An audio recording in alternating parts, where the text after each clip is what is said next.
कार्तिक मास का आज लिखूं 14वां अध्याय। श्री हरि कृपा करें, श्रद्धा प्रेम बढ़ाए। जय श्री कृष्णा। राधे राधे दोस्तों, आप सभी पर भगवान विष्णु अपनी कृपा सदैव बनाए रखें। आज की वीडियो में हम सुनेंगे कार्तिक मास महात्म्य का अध्याय 14। अध्याय शुभारंभ करने से पहले कार्तिक मास की बहुत ही पावन कथा गंगा यमुना की कथा सुनते हैं। प्राचीन समय में एक गांव था जिसमें दो बहनें रहा करती थीं। एक बहन का नाम गंगा था तो दूसरी का नाम जमुना था। एक बार दोनों बहनें एक साहूकार के खेत से गुजर रही थीं तो जमुना ने 13 दाने जौ के तोड़ लिए, जिसे देखकर गंगा बोली कि तुझे तो ग्रहण लग गया, तूने चोरी की है। इस पर जमुना बोली कि अब मेरा ग्रहण कैसे धुलेगा। गंगा ने कहा कि तुझे 12 साल तक साहूकार के यहाँ नौकरी करनी पड़ेगी, तभी तेरा पाप धुलेगा और ग्रहण से मुक्ति मिलेगी। जमुना साहूकार के यहाँ नौकरी के लिए जाती है और अपने लिए काम मांगती है। साहूकार उसे काम पर रख लेता है, लेकिन काम करने से पहले जमुना उसे कहती है कि मैं सारे काम करूंगी लेकिन 4 काम नहीं करूंगी। जूठे बर्तन नहीं मांजूंगी, झाड़ू नहीं लगाऊंगी, बिस्तर नहीं बिछाऊंगी और दिया नहीं जलाऊंगी।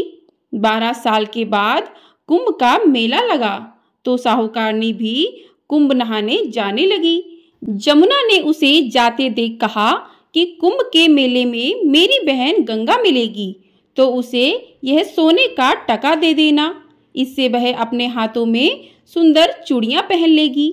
साहूकारनी ने कुंभ के मेले में गंगा को वह सोने का टका दे दिया। गंगा ने उनसे वह टका लेते हुए कहा कि मेरी बहन को कहना कि उसके 12 वर्ष पूरे हो गए हैं, अब वह यहाँ वापस आ जा।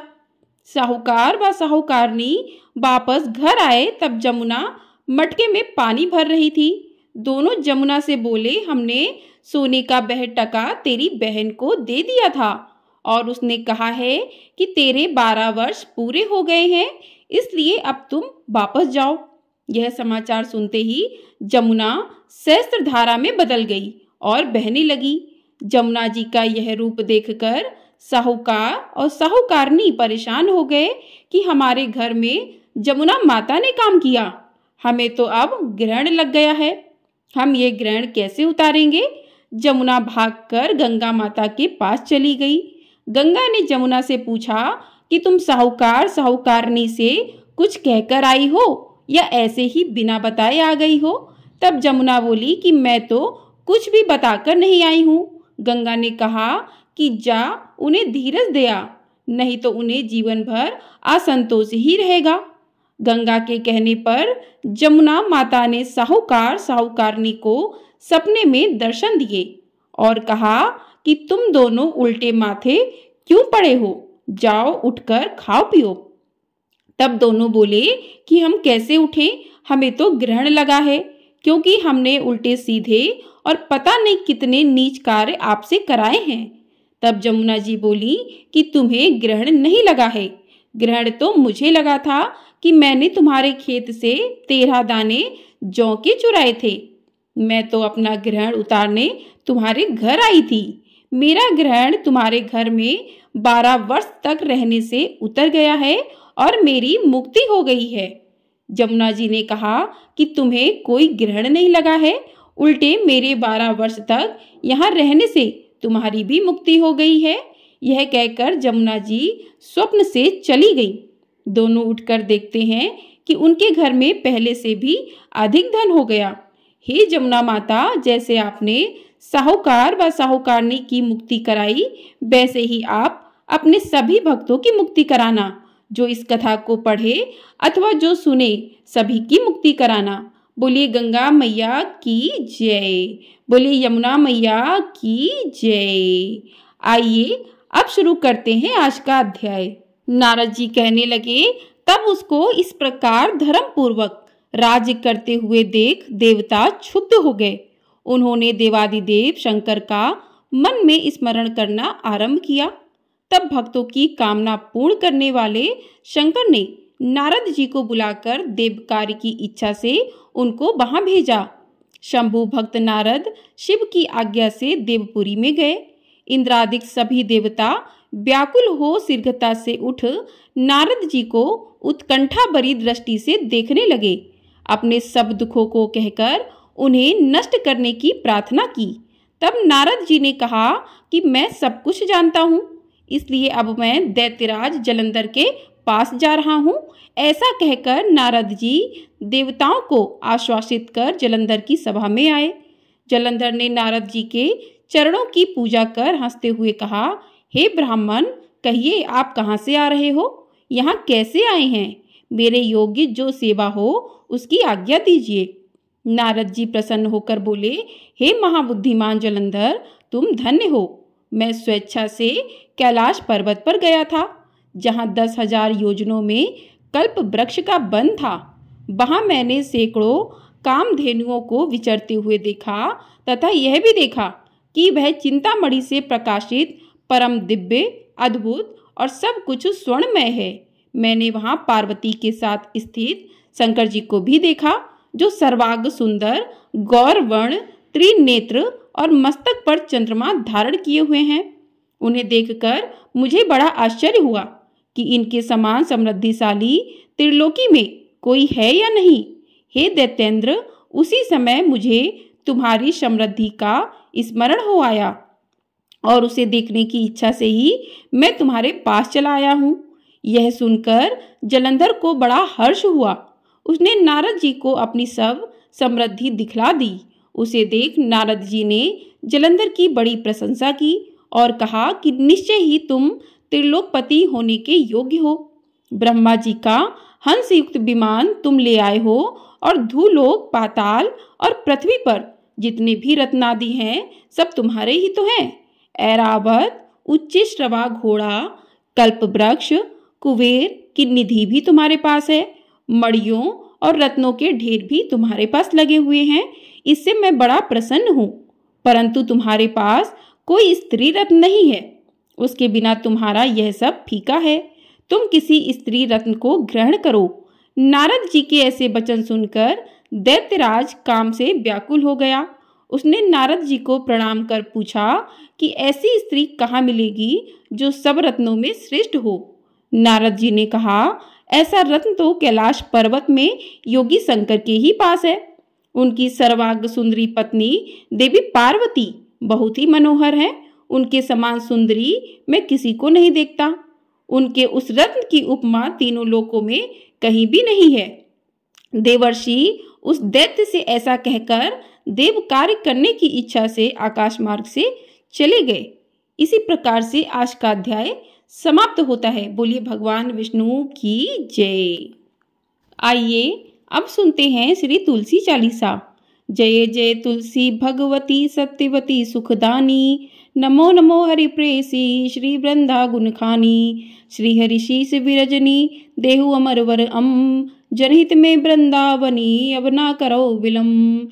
धन्य धन्य श्री तुलसी माता, महिमा अगम सदा श्रुति गाता। हरि के प्राणों से तुम प्यारी, हरि के तो कीने तप भारी। जब प्रसन्न है दर्शन दीनो, तब कर जोरि विनय उसकीनो। हे भगवंत कंत मम होहु, दीन जानि जनि छाड़हु छोहु। सुनी लक्ष्मी तुलसी की बानी, दीनो श्राप कंत पर आनी। उस आरोग्य वर मांगन हारी, हो बिटप तुम जड़ तनुधारी।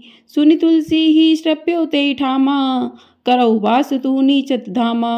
दियो वचन हरि तब तत्काला, सुनो सुमुखी जनि हो बिहाला। समय पाई व्योहोरो पाती तोरा, पूजियो आस बचन सत मोरा। तब गोकुल में गोप सुदामा, तासु भई तुलसी तू वामा। कृष्ण रास लीला के माही, राधे शक्यो प्रेम लखिनाही। दियो श्राप तुलसी तत्काला, नरलोकई तुम जन्मो बाला। यो गोप वह दानव राजा, शंखचूड़ नामक सिर ताजा। तुलसी भई तासु की नारी, परम सती गुण रूप अगारी। असदय कल्प बीत जब गयु, कल्प तृतीय जन्म तब भयु। वृंदा नाम भयो तुलसी को, असुर जलंधर नाम पति को। करियति द्वंद्व अतुल बलधामा, लीना शंकर से संग्राम। जब निज सैन्य सहित शिव हारे, मरई न तब हर हरई पुकारे। पतिव्रता वृंदा थी नारी, को न सके पति संसारी संहारी। तब जलंधर ही भेष बनाई, वृंदा ठिग हरि पहुँचे जाई। शिव हित लई करी कपट प्रसंगा, कियो सत्य तो धर्म तो ही भंगा। भयो जलंधर का संहारा, सुनिउर शोक उपारा। तीछड़ दियो कपट हरिटारी, लखी वृंदा दुख गिरा उचारी। जलंधर जस हत्यो अभीता, सोई रावण तस हरई सीता। अस प्रस्तर सब हृदय तुम्हारा, धर्म खंडी मम पतई संहारा। यही कारण लई श्राप हमारा, होवे तनुसा पाषाण तुम्हारा। सुनी हरि तुरत बचन उचारे, दियो श्राप बिना विचारे। लख्यो ना निज करतूति पति को, छलन चह्यो जब पार्वती को। जड़मति तू अस हो जड़ रूपा, जग में तुलसी बिटप अनूपा। दग्ध रूप हम शाली ग्रामा, नंदी गढ़ की बीच ललामा। जो तुलसी दल हमई चढ़िए है, सब सुख भोगी परम पद पई है। बिनु तुलसी हरि जलत शरीरा, अतिशय उठत शीश उर पीरा। जो तुलसी दल हरि शीश धारत, सो सहस्त्र घट अमृत डारत। तुलसी हरि मन रंजनिहारी, रोग दोष दुख भंजनिहारी। प्रेम सहित हरि भंजन निरंतर, तुलसी राधा में नाही अंतर। व्यंजन हो 56 प्रकारा, बिनु तुलसी दल ना हरहि प्यारा। सकल तीर्थ तुलसी तरुछाई, लहत मुक्ति जन संशय नाही। कभी सुंदर इक हरि गुण गावत, तुलसी निकट सहस गुण पावत। बसत निकट दुर्वासा धामा, जो प्रयास ते पूर्व ललामा। पाठ करी जो नित नर नारी, होई सुख भाषई त्रिपुरारी। तुलसी चालीसा पढ़ई तुलसी तरु ग्रह धारी। दीप दान करी पुत्र फल, पावई बंद्यु नारी। सकल दुख दरिद्र हरिहार है परम प्रसन्न। आशिय जनधन लड़िए ग्रह, बसई पूर्णा अत्र। लाही अभिमत फल जगत, महलाही पूर्ण सब काम। जेहि दल अर्पहि तुलसी तहे, सहस बसई हरि राम। तुलसी महिमा नाम लख, तुलसी सूत सुख राम। मानस चालीसा रचो जग, महम तुलसीदास। बोले तुलसी मैया की जय। आइए अब करते हैं तुलसी माता की आरती। तुलसी महारानी नमो नमो, हर की पटरानी नमो नमो। धन तुलसी पूर्ण तप कीनो, शालिग्राम बनी पटरानी। जाके पत्र मंजरी कोमल, श्रीपति कमल चरण लपटानी। तुलसी महारानी नमो नमो, हर की पटरानी नमो नमो। धूप दीप नैवेद्य आरती, पुष्पन की वर्षा वर्षानी। 56 भोग 3600 व्यंजन, बिन तुलसी हरि एक न मानी। तुलसी महारानी नमो नमो, हर की पटरानी नमो नमो। सभी सखी मैया तेरो यश गावे, भक्ति दान दीजे महारानी। नमो नमो तुलसी महारानी, तुलसी महारानी नमो नमो। तुलसी महारानी नमो नमो, हर की पटरानी नमो नमो। बोलिए तुलसी माता की जय, बोलिए भगवान विष्णु की जय। तो इस प्रकार से आज की कथा और अध्याय समाप्त होते हैं। आपको ये वीडियो पसंद आई हो तो वीडियो को लाइक अवश्य कर दीजिएगा। चैनल पर पहली बार आए हैं तो चैनल को सब्सक्राइब कर दीजिएगा। आपको हमारे चैनल पर दीपावली की कथा, साथ ही नरक चतुर्दशी की कथा भी सुनाई जाएगी। यदि आप लोग उन कथाओं को सुनना चाहते हैं तो कथाओं को सुन सकते हैं और चैनल को सब्सक्राइब जरूर कर दीजिएगा। जय श्री कृष्णा, राधे राधे दोस्तों।